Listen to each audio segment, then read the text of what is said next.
Welcome to Shahi effect. പറയുന്നത് August 14 India government പുറത്തിറക്കിയ ദുരന്തം കഴിഞ്ഞു 14 ദിവസത്തിനു ശേഷം ഇന്ത്യയിലെ വിവിധ സംസ്ഥാനങ്ങളിൽ ദുരന്തമുണ്ടായാൽ പുതിയ ഒരു മെത്തഡോളജി കേന്ദ്രത്തിലെ ദുരന്ത നിവാരണ വകുപ്പ് അവതരിപ്പിച്ചു. 2018 കേരളം ആവശ്യപ്പെട്ടതാണ്. ബോധോദയം ഇപ്പോഴാണ് ഉണ്ടായത്. ആഗസ്റ്റ് 14 പറഞ്ഞു, ഇനി ഇത്തരം ദുരന്തമുണ്ടായാൽ നിങ്ങൾക്കൊരു post disaster need assessment notification ഉണ്ടായ 3 മാസത്തിനുള്ളിൽ സമർപ്പിക്കാം. ആ PDNA ആണ്, പോസ്റ്റ് ഡിസാസ്റ്റർ നീഡ് അസസ്മെന്റ് ആണ്. ഇനി അതുപോലെ ഒരു നാട് പുതുക്കിപ്പണിയാൻ ആവശ്യമായ സംഖ്യ 2202 കോടി രൂപ PDNA-യിലൂടെ നവംബർ 13 3 മാസം തികയുന്നതിന് മുമ്പ് 582 കോപ്പിയുള്ള വിശദമായ റിപ്പോർട്ട് കേന്ദ്ര ഗവൺമെന്റിന് കേരളം സമീപിച്ചത്. രണ്ടും ഒരേ റിപ്പോർട്ടാണ്. കേരളം കൊടുത്ത യഥാർത്ഥ നഷ്ടപരിഹാരത്തിന്റെ റിപ്പോർട്ട് ഓഗസ്റ്റ് 17 കൊടുത്തു എന്നിരിക്കെ കേന്ദ്ര ഗവൺമെന്റ് ആഗസ്റ്റ് 14 3 മാസത്തിനകം സമർപ്പിക്കണമെന്ന് നോട്ടിഫൈ ചെയ്ത PDNA 3 മാസം തികയുന്നതിന് മുമ്പും കേരളം കൊടുത്തു എന്നിരിക്കെ നവംബർ 13 PDNA കൊടുത്തത് ആദ്യത്തെ റിപ്പോർട്ടാണ് എന്ന് പ്രഖ്യാപിച്ച് കേരളത്തെ അപമാനിക്കാൻ കേന്ദ്ര ഗവൺമെന്റ് ബോധപൂർവം ശ്രമിക്കുന്ന നടപടിയിൽ രേഖയറിയാതെ ആളുകൾ ചെന്ന് പെടാൻ പാടുണ്ടതുണ്ടോ എന്ന് പുനർവിചിന്തനത്തിന് അവർ തന്നെ നിശ്ചയിക്കേണ്ടതുണ്ട്.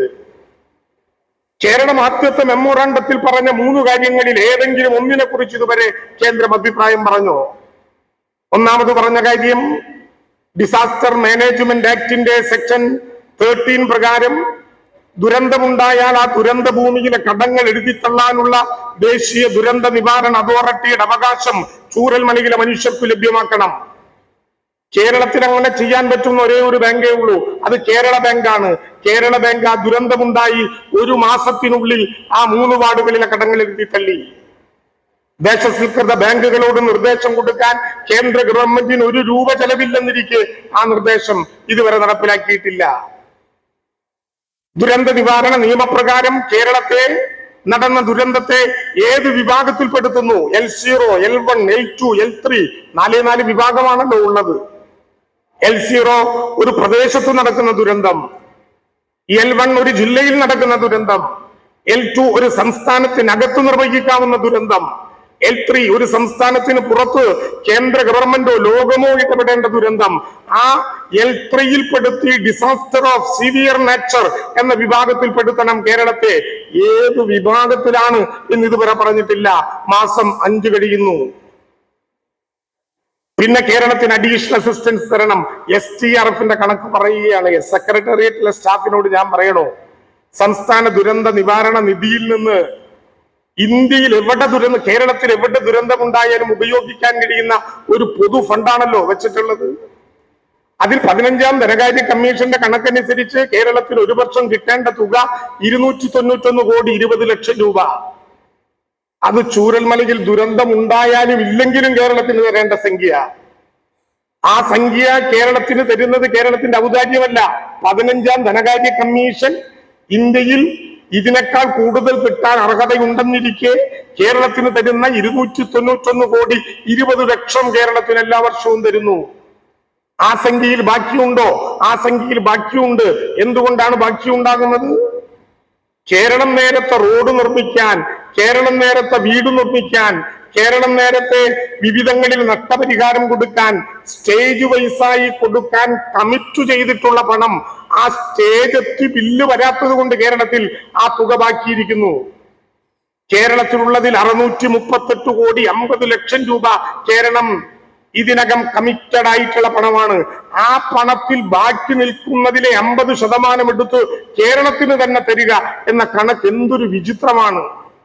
ഞാൻ ചോദിക്കട്ടെ, അങ്ങനെയാണെങ്കിൽ STRF-ലെ സംഖ്യ എടുത്ത് ദുരന്ത നിവാരണത്തിന്റെ പുനരുദ്ധാരണം പൂർത്തിയാകുന്നത് വരെ ആ ദുരന്തത്തിൽപ്പെട്ട മനുഷ്യർക്ക് താൽക്കാലികമായ വാടക വീടുകൾക്ക് വേണ്ടി മാസം കേരളത്തിലെ ഗവൺമെന്റ് കൊടുക്കുന്ന 6000 രൂപ വീതമുള്ള സംഖ്യ STRF-ൽ നിന്ന് എടുക്കാനുള്ള അനുവാദം കേന്ദ്ര ഗവൺമെന്റ് തരുമോ? തരില്ല. STRF-ന്റെ മാനദണ്ഡങ്ങളിൽ അങ്ങനെ പണം എടുക്കാൻ അനുവദിക്കുന്നില്ല. ഒരു മരണം നടന്നാൽ 4 ലക്ഷം രൂപ കൊടുക്കാം. ഒരു വീട് തകർന്നാൽ 1,30,000 ആയിരുന്നു. പുതിയ നോട്ടിഫിക്കേഷൻ അനുസരിച്ച് 1,80,000 വരെ വരും ഏറ്റവും കൂടിയാൽ. ഒരു വാട തകർന്നാൽ 6 രൂപ 20 പൈസ. 1 കിലോമീറ്റർ റോഡ് തകർന്നാൽ 75,000 രൂപ. ഈ മാനദണ്ഡങ്ങളല്ലാതെ പണം എടുക്കാനേ പറ്റില്ല STRF-ൽ നിന്ന്. CNG ഓഡിറ്റ് ചെയ്യുന്ന റിപ്പോർട്ടാണ്. ആ റിപ്പോർട്ടിൽ 10 ലക്ഷം രൂപ കേരളത്തിൽ ബാക്കിയുണ്ടായിട്ട് എന്താ കാര്യം? 100 കോടി രൂപ കേരളത്തിൽ ബാക്കിയുണ്ടായിട്ട് എന്താ കാര്യം? ചൂരൽമലയിലെ ദുരന്തത്തിൽ ദുരന്തബാധിതരെ പുനരധിവസിപ്പിക്കാനുള്ള ഭൂമി എടുക്കാനോ വീട് വെക്കാനോ റോഡ് കെട്ടാനോ പബ്ലിക് എനിമിറ്റീസ് ഉണ്ടാകാനോ ആ പണം ഉപയോഗിക്കാൻ സാധ്യമാകുമോ? കേരളം ഇതുകൊണ്ടൊന്നും പിറകോട്ട് പോകുന്നില്ല. കേരളത്തിൽ എന്തുകൊണ്ടാണ് പുനരുദ്ധാരണ പ്രവർത്തനങ്ങൾ ഇത്രയേറെ വൈകുന്നത്? ഒരു വൈകുന്ന പ്രശ്നവുമില്ല. ഓരോ മാസവും കൃത്യമായി വാടക വീടിന്റെ പണം കൊടുക്കുന്നുണ്ടെന്ന് മാത്രമല്ല, വയനാട്ടിൽ ഈ ഘട്ടത്തിലുള്ള റവന്യൂ വകുപ്പുമായി ബന്ധപ്പെട്ട് ജോലി ചെയ്തവർക്കറിയാം, ജന്മം കൊണ്ട ഭൂമി ടൗൺഷിപ്പിന് വേണ്ടി ഇത്രയേറെ ഒരുമിച്ച് ഉപകടിക്കാൻ പറ്റുന്ന സ്ഥലമേയല്ല വയനാട്. അവിടെ ഉള്ളത് പ്ലാന്റേഷനുമായി ബന്ധപ്പെട്ട ഭൂമിയായിരിക്കും. പ്ലാന്റേഷനായ ഭൂമി ഒന്നുകിൽ 81(3) എക്സംഷൻ അനുസരിച്ച് ഭൂപരിഷ്കരണ നിയമത്തിൽ കിട്ടിയതായിരിക്കും. അതിൽ തന്നെ KLR-മായി ബന്ധപ്പെട്ട കേസുണ്ടാകാം. അല്ലെങ്കിൽ സ്വാതന്ത്ര്യത്തിന് മുമ്പ് സമ്പാദിച്ചതിന്റെ പേരിൽ ലാൻഡ് റിസംഷനുമായി ബന്ധപ്പെട്ട കേസുണ്ടാകാം. പക്ഷേ അവിടെയുള്ള 25 എസ്റ്റേറ്റുകളെ ഞങ്ങൾ പരിശോധിച്ചു. ആ 25 എസ്റ്റേറ്റുകളിൽ ഇനിയൊരു ദുരന്തം ഉണ്ടാകാതിരിക്കാൻ പറ്റുന്ന ഇടങ്ങളെന്ന് കണ്ട 9 എസ്റ്റേറ്റുകളെ പ്രത്യേകമായി എടുത്തു. ലോകത്തിൽ ഒരിടത്തും പുനരധിവാസത്തിന് മുമ്പ് നടന്നിട്ടില്ലാത്തതുപോലെ അന്നത്തെ ചീഫ് സെക്രട്ടറി നേരിട്ട് പോയി ദുരന്ത ബാധിതരോട് പുനരധിവാസത്തെ കുറിച്ച് അഭിപ്രായം ചോദിച്ചു.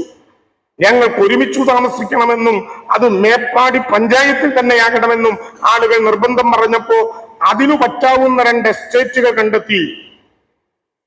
ആ 2 എസ്റ്റേറ്റുകൾ ഏറ്റെടുക്കാൻ 4/10/2024 ഗവൺമെന്റ് തത്വത്തിൽ ഉത്തരവിറക്കി. നെടുമ്പാലയും മേൽസ്റ്റോണും 2 എസ്റ്റേറ്റുകൾ.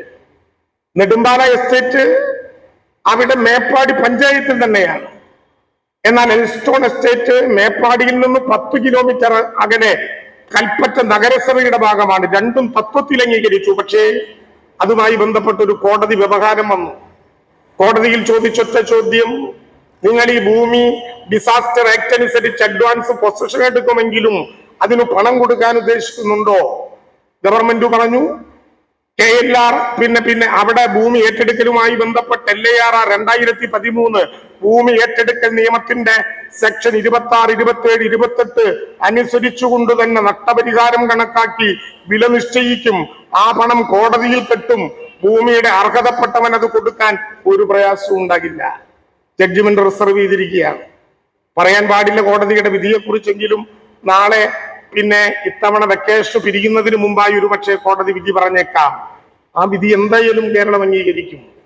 അങ്ങനെ അംഗീകരിക്കപ്പെട്ടാൽ കിട്ടുന്ന ഭൂമി അനുസരിച്ച് 2 ടൗൺഷിപ്പുകൾ കേരളത്തിൽ ഉണ്ടാക്കാൻ PMC നിശ്ചയിച്ച് EPU ഉണ്ടാക്കി അവിടെ ഉണ്ടാക്കേണ്ട വീടുകളുടെ ഡിസൈൻ രൂപീകരിച്ച് കൃത്യമായ സമയമെടുത്തുകൊണ്ട് ആ വീടുകൾ നിർമ്മിക്കാനുള്ള പ്രവർത്തനങ്ങളിൽ കേന്ദ്ര ഗവൺമെന്റ് എന്ത് നിലപാടെടുത്താലും കേരളം അവസാന ഘട്ടത്തിലായി.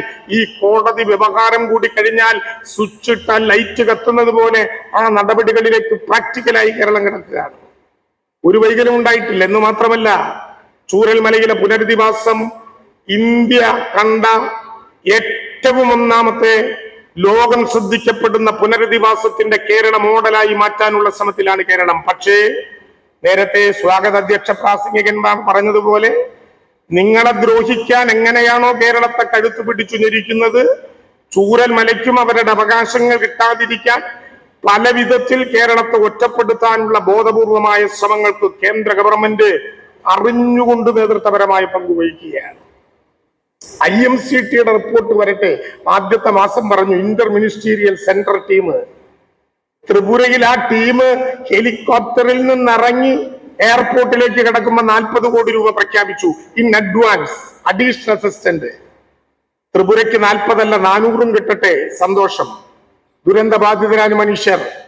പക്ഷെ IMCT പരിശോധിച്ചു പോയി 5 മാസം കഴിഞ്ഞിട്ട് പോലും കേരളത്തിന്റെ ഗതി എന്താകുമെന്നുള്ളതിനെ കുറിച്ച് നൈസമോളെ കെട്ടിപ്പിടിച്ചുമ്മ വെച്ചു ലോകത്തിന്റെ മുമ്പിൽ ഉയർത്ത കൈ കാണിച്ചു പിടിച്ച ഇന്ത്യയുടെ പ്രധാനമന്ത്രി മുതൽ ഇങ്ങോട്ടുള്ള ഒരു കേന്ദ്ര സർക്കാർ ജനപ്രതിനിധികളും തയ്യാറാകുന്നില്ല എന്നുള്ളത് കേരളത്തിനോടുള്ള ഒടുങ്ങാത്ത ദ്രോഹത്തിന്റെ ഭാഗമായിട്ടാണ്. ഞാൻ ഒരു കാര്യം, കേരള സെക്രട്ടേറിയറ്റ് സ്റ്റാഫ് അസോസിയേഷൻ എന്ന വലിയ പാരമ്പര്യമുള്ള കേരളത്തിലെ സെക്രട്ടേറിയറ്റ് ജീവനക്കാർക്കിടയിൽ നന്മയുടെ അംശം തകർന്നു പോയിട്ടില്ലെന്ന് ചൂണ്ടിക്കാണിക്കാൻ ഞങ്ങൾക്കൊക്കെ കരുത്തു പകരുന്ന ഈ സംഘടനയുടെ സമ്മേളനത്തെ സാക്ഷി നിർത്തിക്കൊണ്ട് പറയട്ടെ, എത്ര വലിയ ദുരന്തമുണ്ടായാലും എങ്ങനെയൊക്കെ കേരളത്തെ ഒറ്റപ്പെടുത്താൻ ശ്രമിച്ചാലും അവസാനത്തെ ദുരന്ത ബാധിതനെ കൂടി പുനരധിവസിപ്പിക്കാതെ വയനാടിന്റെ ചുരമറങ്ങില്ല കേരളത്തിലെ ഗവൺമെന്റ് എന്നുള്ളതിന് കേരള ഗവൺമെന്റ് ഉറപ്പ് ഈ ഘട്ടത്തിൽ നൽകുകയാണ്. നിങ്ങൾ